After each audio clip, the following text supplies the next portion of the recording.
So I'm gonna make another video because I just had a really good idea that I'm gonna read to you because I know guys like this video for like before you go to sleep. So this book is actually pretty interesting. I like it a lot, and I've been reading it like crazy. And it's tiny. It's very tiny, but it has so much information. I'm not done reading it yet, but it has a lot of information in it.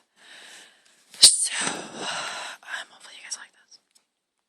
So this is Greek Gods and Heroes by Robert Graves. And let's see. Just like letter.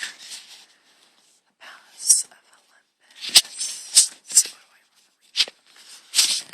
Let's look for something interesting. The Giant's Rebellion. Labors of Hercules. No. Let's see, I'm laying in my bed right now.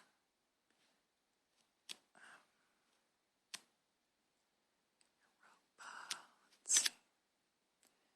King Midas' ears. Orpheus. I'll read this one to you guys. Okay. It's very nice outside. Let's see. It's very nice out. My neighbors are probably wondering what I'm doing. But I'm gonna read. Oh, that was my stomach. Okay, Orpheus. Please forgive me. Orpheus's mother was Calliope, one of the 9 muses, and she inspired poets. Besides being a poet, Orpheus played the lyre so well that he could not only tame the wild beasts with his music, but make rocks and trees move from their places to follow him. One unlucky day, his beautiful wife, Eurydice, sorry, I don't speak Greek, trode on his sleeping snake, which woke and bit her. That is my stomach. She died of the poison, so Orpheus boldly went down to Tartarus,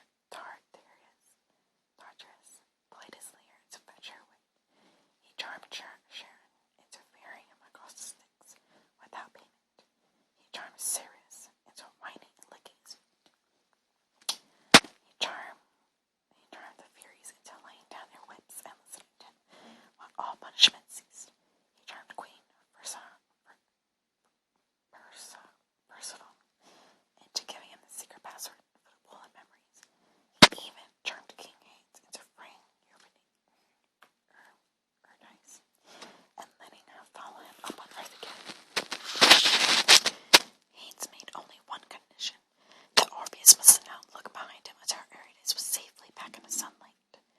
So he went off singing and playing happily. Eurydice followed, but at the last minute Orpheus forgot that Hades might be tricking him. Forgot the condition and looked anxiously behind him and lost her forever. When Zeus made his son Dionysus an Olympian, Orpheus refused to worship the new god, who will be accused of setting morals a bad example by his wild behavior. Dionysus angrily ordered a crowd of maenads, drunken women, to chase Orpheus. They caught him without his lyre, cut off his head, which they threw into a river and tore him to little pieces. The 9 muses sadly collected these and buried them at the foot of Mount Olympus, where the nightingales ever afterwards sang more sweetly than anywhere else. Orpheus's head floated singing down the river to the sea, and fishermen rescued it for the burial on the island of Lemnos. Zeus then let Apollo put Orpheus's lyre into the sky as the constellation still called the lyre.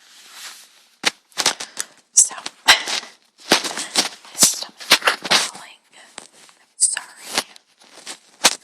But, yeah. So, it sucks to be him. He died. And that's what happens when you mess with the god of drunk and wine. Stomach, stop growling. Alright. Let's see. No, this has we're taking notes. This book is actually really good. It just tells a lot of stories that I don't really like. I like the stories a lot. It just I was hoping for more like about like Aphrodite and Athena, stuff like that, because I read a book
Susie.